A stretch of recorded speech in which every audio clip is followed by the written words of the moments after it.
제 개인의 이야기로 설교를 시작함을 이해하시기 바랍니다.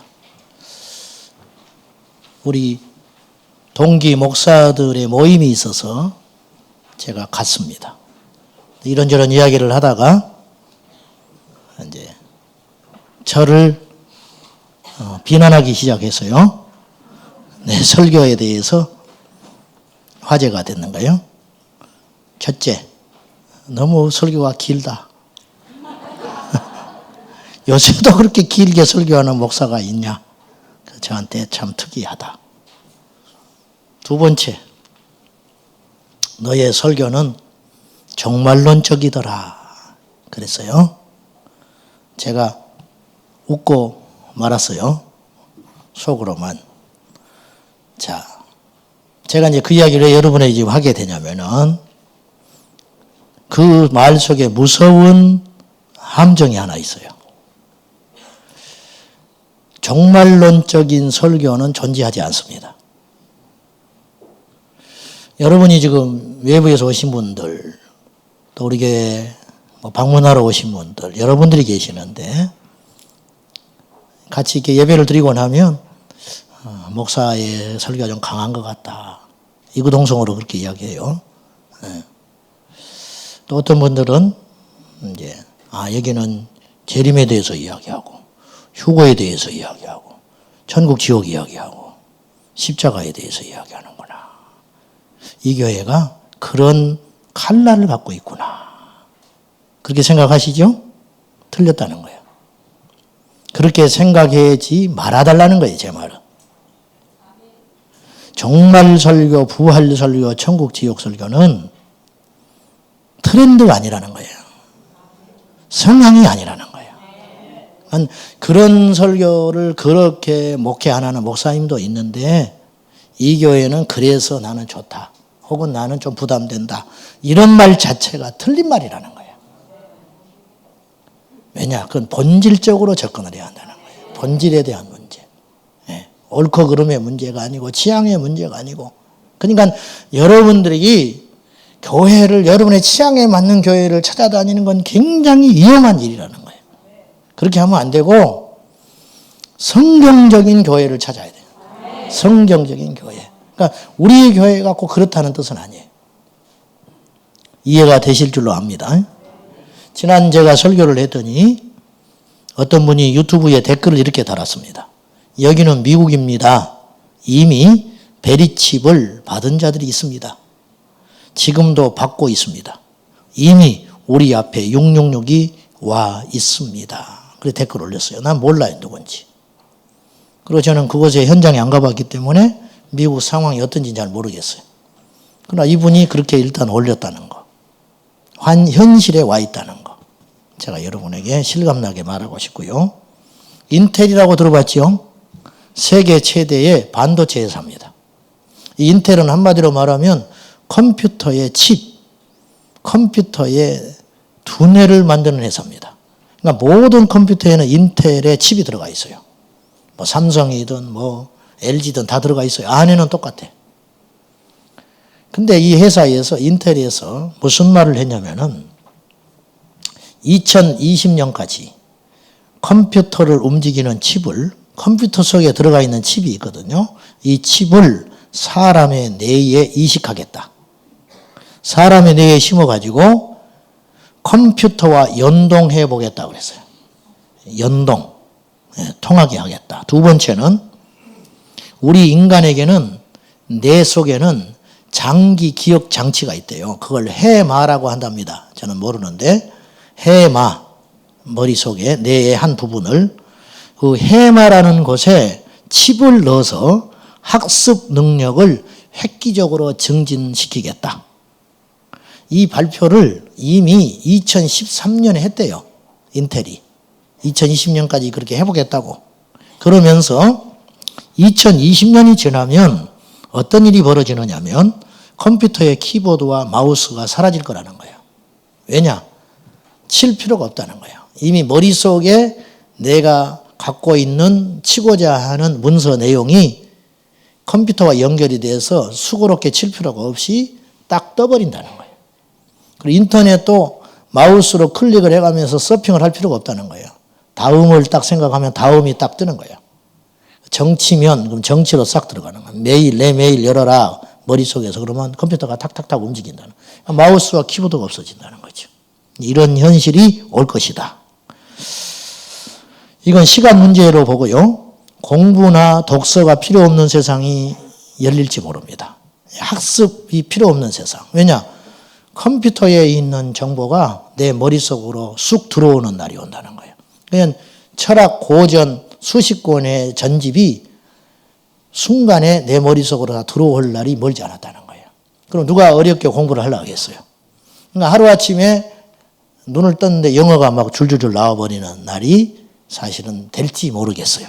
그런 날이 올지 모른다는 거죠. 왜냐하면 영어 단어와 발음의 능력이 우리 뇌 속으로 칩을 통해서 컴퓨터의 능력이 들어올 수 있다는 것입니다. 저는 이제 이건 제 이야기가 아닙니다. 인터넷에 보도된 자료를 그대로 내가 이야기한 거예요. 제 예상은 이제 연도는 달라질 수 있어요. 그러니까 20년이 꼭 아닐 수 있고 30년이 될 수도 있고 그렇게 되겠지만은 아마 어떤 모습이든지 간에 이 세상은 급속도로 변화를 맞이하고 있는 건 사실입니다. 그러면 그게 왜 나쁘냐? 중요한 건 그걸 통해서 사람이 통제받고 조정받을 수 있다는 것이죠. 나의 머릿속에 있는 의지와 신념을 누군가에 의해서 들여다보게 되고 지배를 받는 것이 가능해진다는 거예요. 이것이. 그러면 꼭지점에 가면 한 명이 있을 거라는 거예요. 자, 회사가 있잖아요. 그걸 하는 회사가 있을 거 아니에요. 그걸로 돈을 무지하게 버는 회사가 나올 것이고 그 회사의 관리자가 있을 것이고 그 관리자 위에 또 최고의 경영자가 있을 것이고 그러면 그 사람의 맘먹기에 따라서 전 인류를 통제하고 움직일 수 있는 구조가 자기도 모르게 노예화되는 일들이 벌어지지 않겠는가. 그러면 안 받으면 되지요. 쉽지 않을 거라는 거예요. 왜냐? 젊은 애들 보십시오. 밤새껏 공부하고 싶겠습니까? 그거 한번 딱 하고 놀고 싶지. 그러니까 이런 유혹을 뿌리치기가 쉽지 않을 것이다. 그리고 그런 사람들은 세상에서 도태돼서 취업도 못하고 능력이 없으니까 사랑구실 못하는 세상이 열리면 어떤 명분을 어떤 이유를 대서라도 신앙인들도 받게 되지 않을까 이런 생각이 듭니다. 제가 전에 한번 이야기했어요. 커즈와일이라는 21세기 에디슨이라고 칭호받는 미국의 대과학자가 있습니다. 커즈와일이 신디사이저를 발명한 과학자예요. 그래서 커즈와일 신디사이저가 있는 거예요. 야마하도 있고 그렇죠. 근데 그 과학자가 무슨 이야기를 했냐면 지금 뭘 계획하고 있냐면 신체를 바꾸는 것을 가능하게 하는 거. 그거에 지금 자기의 전생애를 걸고 투자하고 있어요. 왜냐면 자기가 지금 나이가 60, 70대가 넘어가거든요. 자기가 100살까지 살 걸로 보고 30년 안에 이 사람이 필생으로 만들고 싶어 하는 게 뭐냐면 복제인간. 그래가지고 내가 갖고 있는 내 지식과 경험과 기억이 있잖아요. 머릿속에 있는 거. 이거를 컴퓨터에 옮겨 놓는 거예요. 일단 옮겨 놓고 이 신체가 늙어가는 걸 막을 수는 없어요. 그러면 건강한 신체를 내 신체 복제를 통해서 만들어 놓으면 이 지식, 정보, 경험을 내 속으로 새롭게 탄생한 내 육체에 이식시키는 거예요. 그러면 실제적으로 이 땅에서 영생불사하는 일이 가능해진다는 거예요. 그래서 이 사람이 죽으면 안 되니까 1년에 약 10억 가까운 돈을 자기 건강 유지하는 데 투자하고 있다고 제가 이야기했어요. 이 사람은 그걸 믿고 있는 거예요. 그런 날이 올 것이다. 그리고 자기는 이 땅에서 죽기 전에 영생불사하고 싶어하는 지금 마음이 있는 것이죠. 예, 그렇게쯤 되면 인간 바벨탑이거든요. 하나님의 영역을 넘보는 것이잖아요. 그러면 주님이 심판이 있겠지만은 이런 시대를 향하여 가고 있다는 거예요. 지금부터 2500, 600년 전에 다니엘은 미래에 일어날 일을 두 마디로 예측을 했습니다. 첫째, 왕래가 빨라질 것이다. 사람의 왕래가 빨라질 것이다. 그래서 이 말이 엄청난 말입니다. 인구가 늘어난다는 말이 아니에요. 왕래가 빨라진다는 말이 속도, 비행기, 우주선, 로켓, KTX 이런 거 빨라졌지요. 하루면 다른 나라를 지켜가니까. 두 번째, 지식이 더해진다 그랬어요. 지식이 팽창하는 날이 온다는 거예요. 지난 100년간 쏟아졌던 지식이 지금은 한 달에 다 쏟아집니다. 그러니까 지식 팽창, 정보화 시대를 하나님의 계시 안에서 예측한 거예요. 이 말은 다니엘의 개인적 의견이 아니에요. 성령의 계시라 저는 그렇게 보는데, 아무튼 이런 시대가 도래하고 있으니 제발 제 예측이 빗나가기를 바라지만은 대비는 해야 할 거 아닙니까? 할렐루야. 오늘 본문은 환난에 대한 이야기, 오늘 제목 가지고 이야기하겠습니다. 여러분, 아무리 우리가 알아도 대비할 수 있는 힘이 없으면 무너지는 거예요. 알고도 넘어진다. 알고도 배교한다. 버틸 수 있는 믿음이 없는 거예요. 버틸 수 없는 믿음이, 이걸 받으면 지옥 가. 근데 지금 내가 이걸 버틸 수 있는 힘이 없는 거예요. 그러면 받게 되는 거예요.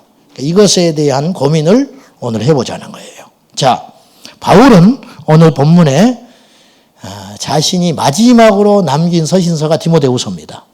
신약성경에 13권의 바울이 책을 남겼는데 그 중에 AD 66년 열도망 나서 죽기 직전 디모데후서, 디모데에게 두 번째로 마지막 편지를 남기면서 자신을 이렇게 이야기합니다. 6절, 전제와 같이 내가 벌써 부어지고 나의 떠날 시각이 가까웠도다. 직감한 거예요. 눈치로도 알고 영적으로도 알아요. 내가 이제 순교하겠구나.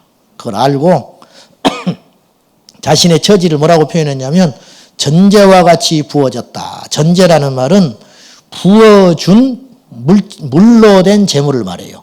그러니까 이미 재물이 이게 여호와의 제단 앞에 부어져 버렸어요. 그러니까 쏟아진 물은 담을 수 없잖아요. 돌이킬 수 없는 내 상황이 됐다. 그리고 떠날 시각이 가까웠다. 이 세상을 떠나서 하나님께로 갈 날이 가까이 왔다. 순교를 직감하고 있는 거예요. 그러면서 그가 세 마디를 고백을 했습니다. 7절, 나는 선한 싸움을 싸우고 나의 달려갈 길을 마치고 믿음을 지켰다. 선한 싸움 했다. 선한 싸움을 해서 나는 이겼다. 유혹, 바울이 독신으로 살았기 때문에 수없는 육체적 유혹, 물질의 유혹, 교만의 유혹, 마귀와의 영적 전투, 내가 치열하게 싸워냈다. 눈에 보이는 칼을 든 싸움이 아닌 영적 전투, 그리고 그의 영혼과 육체에는 거룩한 흔적들, 훈장들이 주렁주렁했어요. 그래서 예수의 흔적이라고 갈라디아서 6장에서 바울은 고백했지요. 이 영적 전쟁에서 나는 싸워서 이겨냈다. 두 번째, 나의 달려갈 길을 마쳤다. 중도 탈락하지 않았다. 사랑하는 여러분, 중도 탈락하면 안 돼요. 달려갈 길을 마쳤다. 바울도 기도 응답 안 받은 게 수수하게 많을 거예요. 바울도 이해 안 되는 일이 수없이 있었을 거예요. 자기 병을 안 고쳐줬잖아요, 하나님이. 그죠? 육체의 가시. 다른 사람은 기도해서 고치는데 자기는 못 고치는 거야. 이거 시험 들 일이에요. 그러나 바울은 넘어지지 않았다. 그래서 세 번째로 나는 믿음을 지켜냈다. 끝까지 지켜냈다. 그 말이에요. 구원을 받았다 해도 싸움에 패배하고 중도에 포기하고 믿음을 버렸다면 그를 기다리고 있는 건 지옥이었을 거예요. 오늘 우리가 믿음이 있는 것 같고 제가 뭐 이런 것 같지만은 우리보다 수십 배, 수배 믿음이 좋았던 믿음의 영웅들도 유혹에 넘어졌고 핍박에 무너졌고 배교했어요. 안심하면 안 돼요. 안심하면 안 돼. 우리의 믿음을 믿지 말라 내가 그랬어요. 주님을 믿어야 된다. 주님을 믿어야 한다. 저 사람은 절대 믿음 안 떠날 것 같지요? 천만에 그렇지 않아.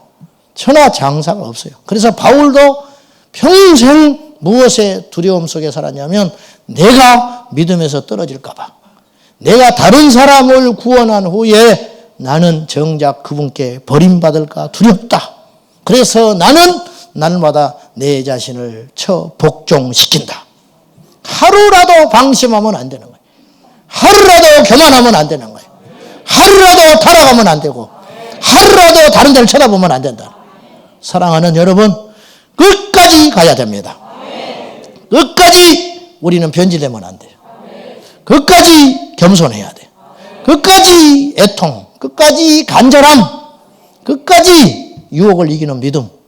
그것으로 믿음의 완주자가 돼야 된다는 거예요. 완주자.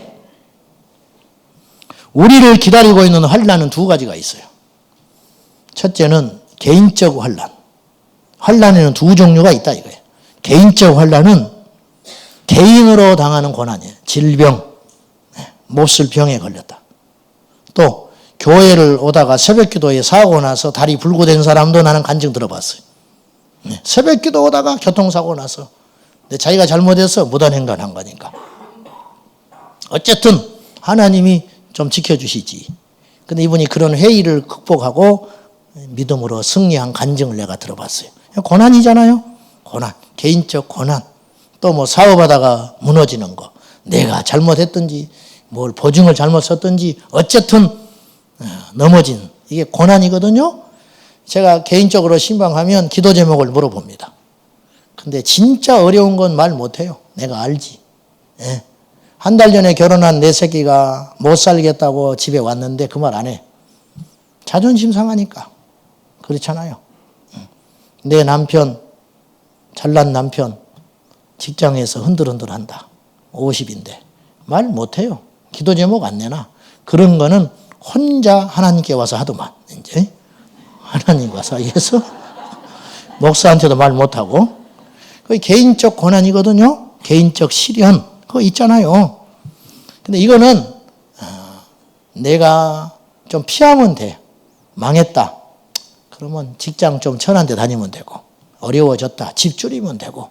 이것도 어려운 일이지만 피할 길이 있다는 거예요. 피할 길. 근데 두 번째는 문제는 우주적 환난이에요.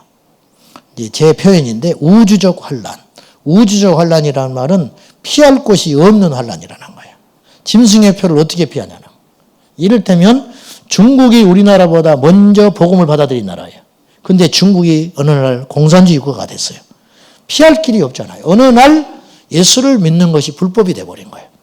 우리나라 일제강점기 35년 동안 신사참배를 강요받았어요. 그거 피할 수가 없는 거예요. 죽기 전에는 피할 길이 없는 거예요. 이게 우주적 환난이라고 말해요. 우주적 환난. 이런 일들이 일어날 것이다. 그렇게 봅니다. 믿는 자에게 주어지는 환난의 종류.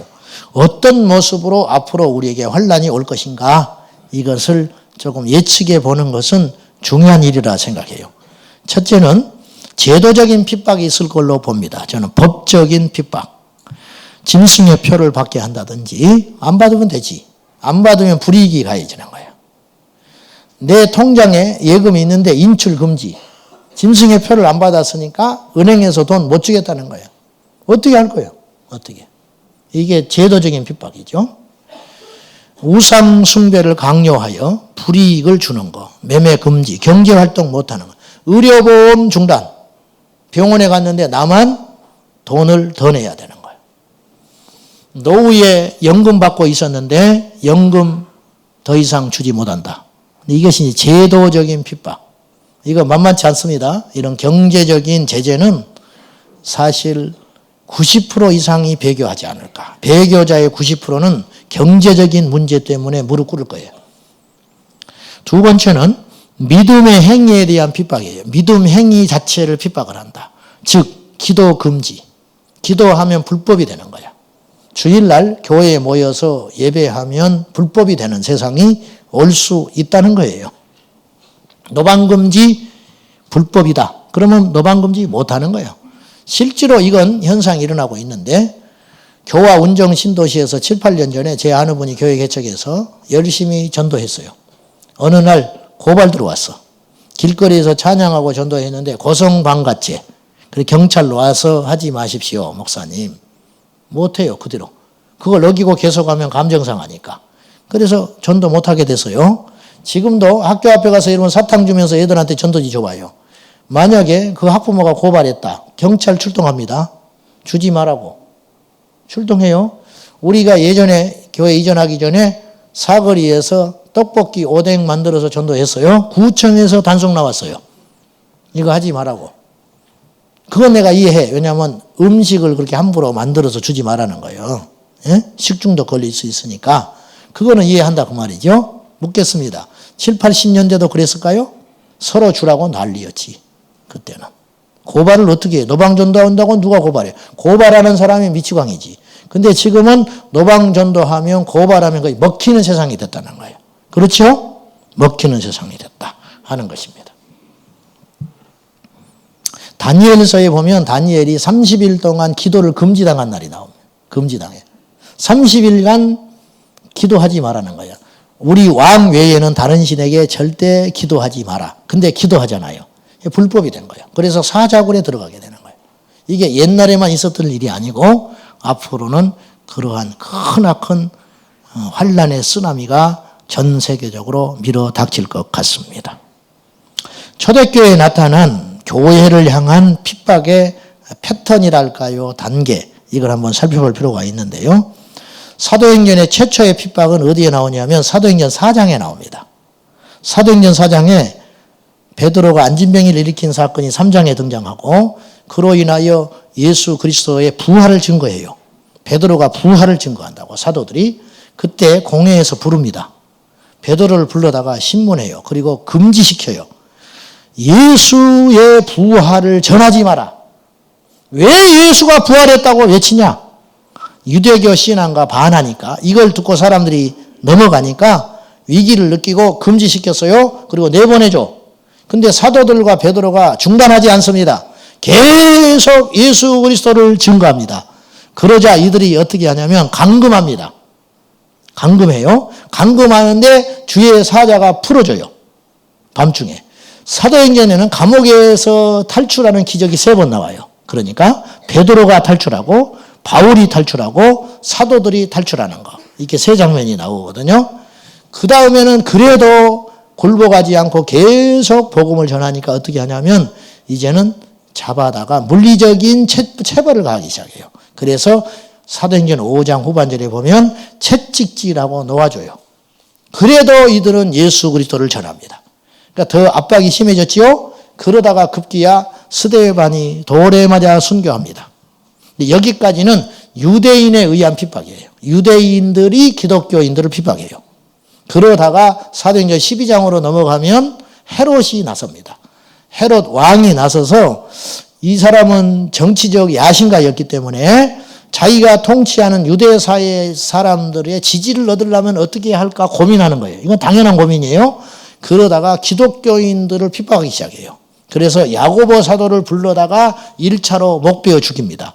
그걸 보고 유대인들이 기뻐해요. 기뻐하는 걸 보고 베드로를 잡아다가 또 죽이려고 하는데 주의 사자가 베드로는 극적으로 탈출시키지요. 근데 여기서 흥미로운 사실은 이게 부당한 일이잖아요.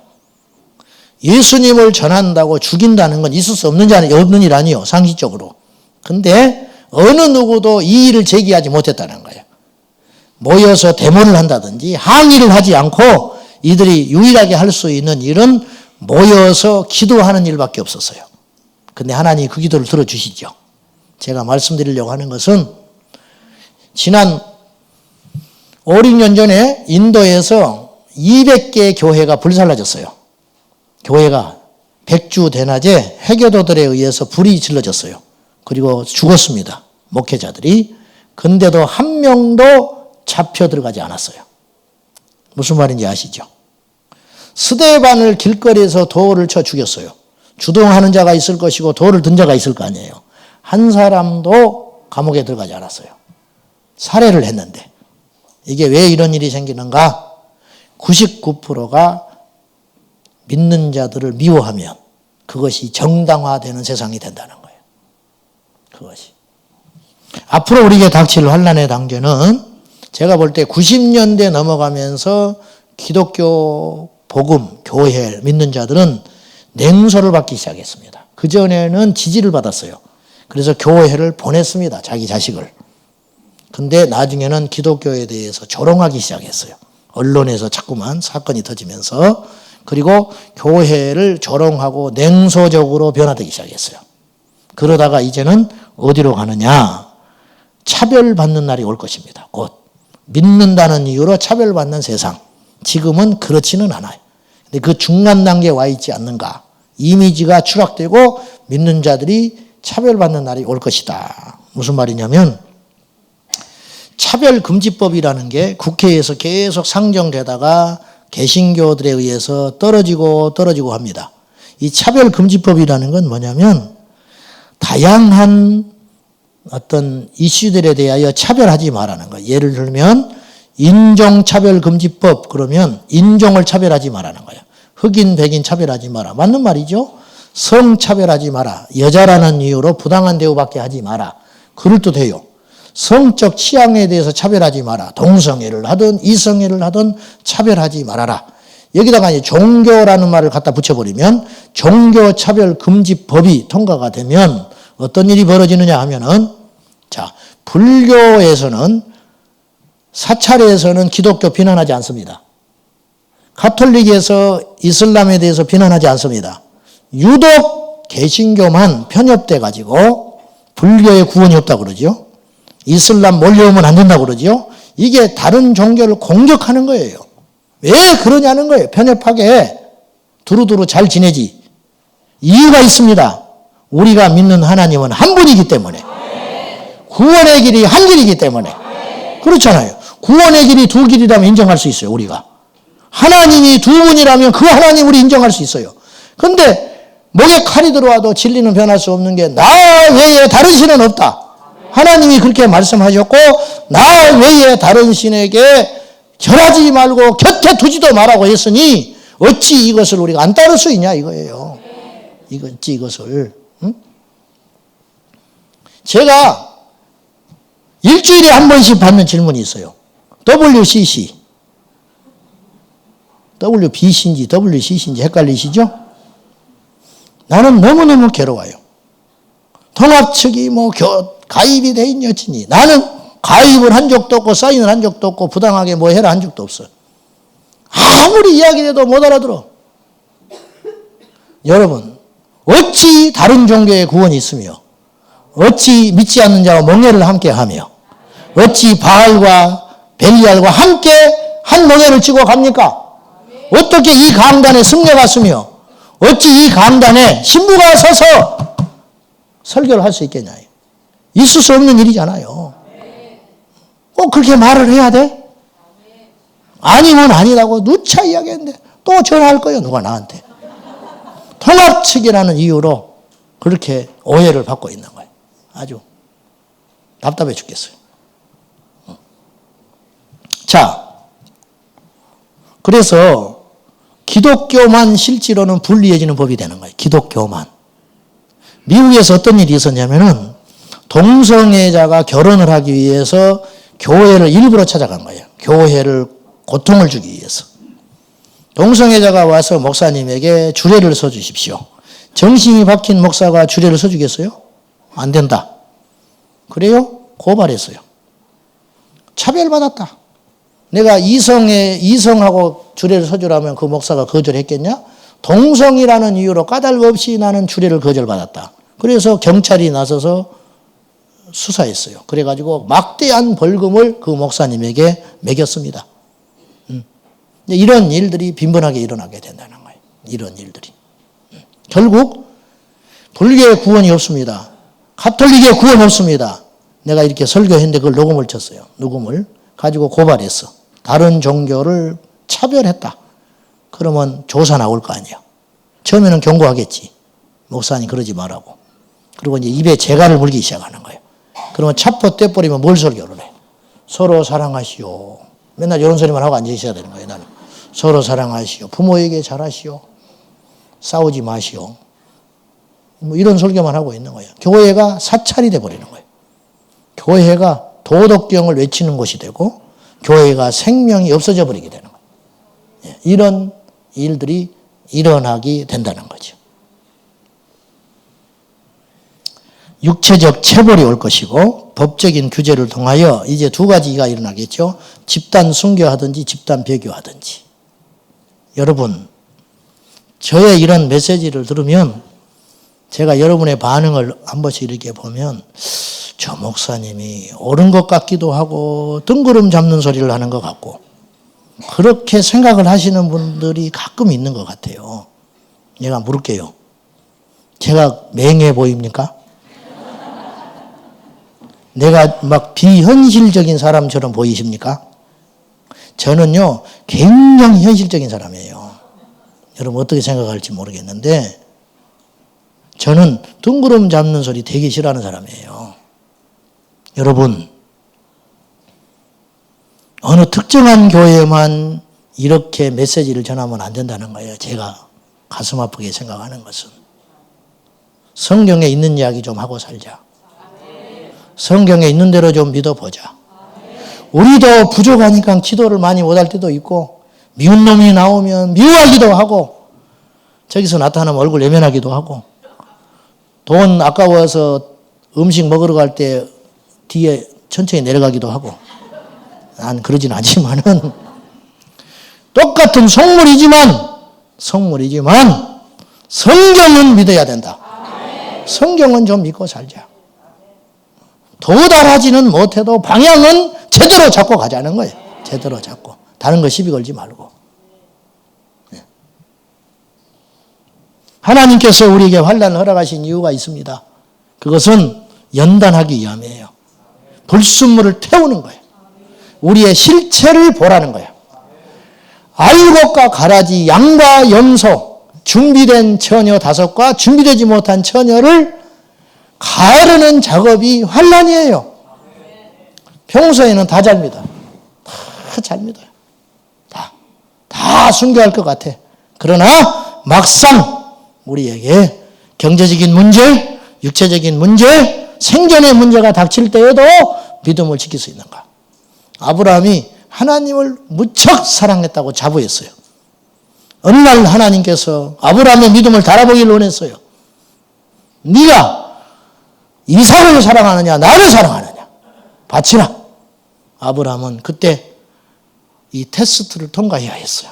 진짜 칼을 들어 죽이려고 했어요. 그때 하나님이 말씀합니다. 이제서야 네가 하나님을 참으로 경외하는 줄 알았노라. 이 테스트에 통과한 거예요. 환난을 통과해야 하나님 나라 가는 거예요. 그러니까 환난에 무너지는 자라면 평안할 때도 그 안에 예수 없었던 사람이에요. 네? 겉으로는 예배를 드리고 했지만 우선순위가 안 바뀐 사람이었고 삶에서 끊임없이 보이지 않는 곳에서 타협하고 살았던 사람이에요. 그렇기 때문에 마지막 환난이 오고 시험을 볼 때 그 거짓을 쓸 수가 없는 것이거든요. 이해되면 아멘 하십시오. 연단은 원래 씻는다는 말이 원어에는 씻는다. 씻으면 실체가 드러나잖아. 그리고 거른다는 말이 있어요. 체에 넣고 걸러요. 그러면 어느 것이 큰지 작은지 어느 것이 진짜인지 가짜인지 구분되잖아요. 체에 넣어서 흔들어 버리면 이게 연단이라는 말이에요. 원 뜻은 연단. 우리 한글로는 쇠붙이를 불에 달구어 두드리는 걸 연단이라 하지만 원 뜻은 흔들어서 가린다는 뜻이라나. 가린다.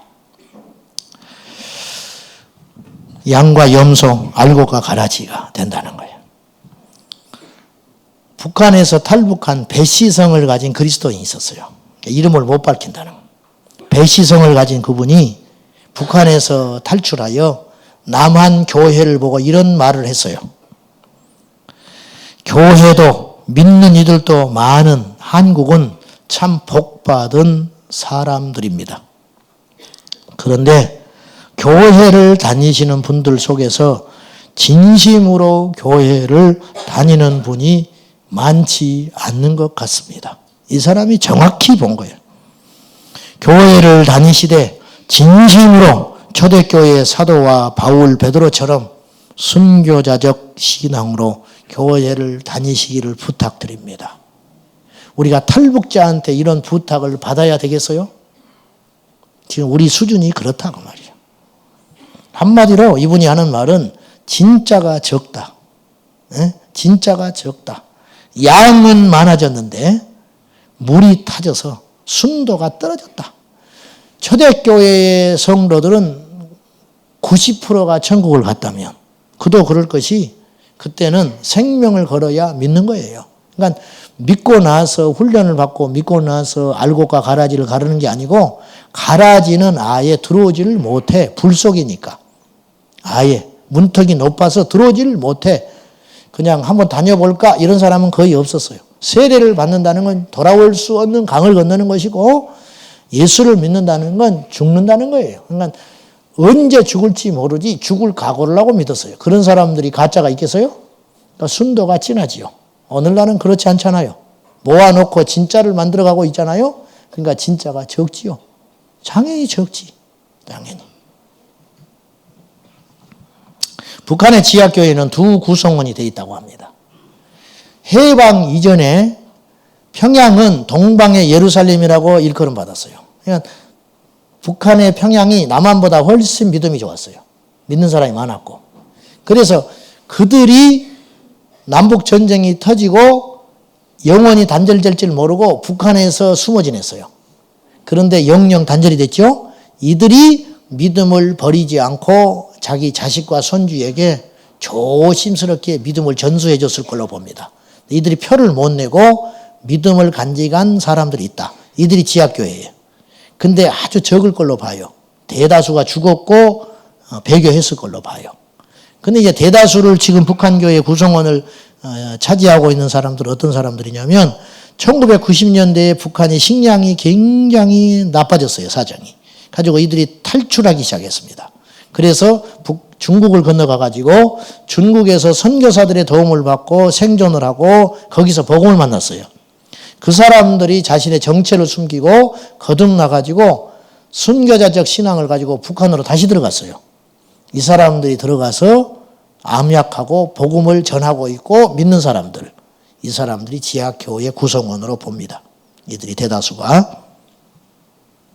1999년에 북한 청진시의 기독교인들 12명이 체포되어 가지고 모진 고문을 받고 순교했습니다.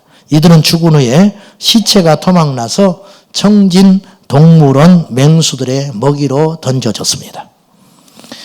북한을 탈북한 이순옥 씨라는 분이 미국에 가서 증언을 했는데 이분은 6천여 명 정도가 수용된 정치 수용소, 북한의 정치 수용소가 여러 곳에 있다고 하거든요. 수십만 명이 갇혀 있는데 그 중에 대다수는 그리스도인. 근데 이분이 김일성 대학을 나왔어요. 이 여자가. 그래서 엘리트로 자천돼 가지고 정치 수용범 재정 담당관으로 들어간 거예요. 거기서 목격한 사실을 서방 세계에 탈북해 가지고 알렸어요. 그의 증언을 들어보면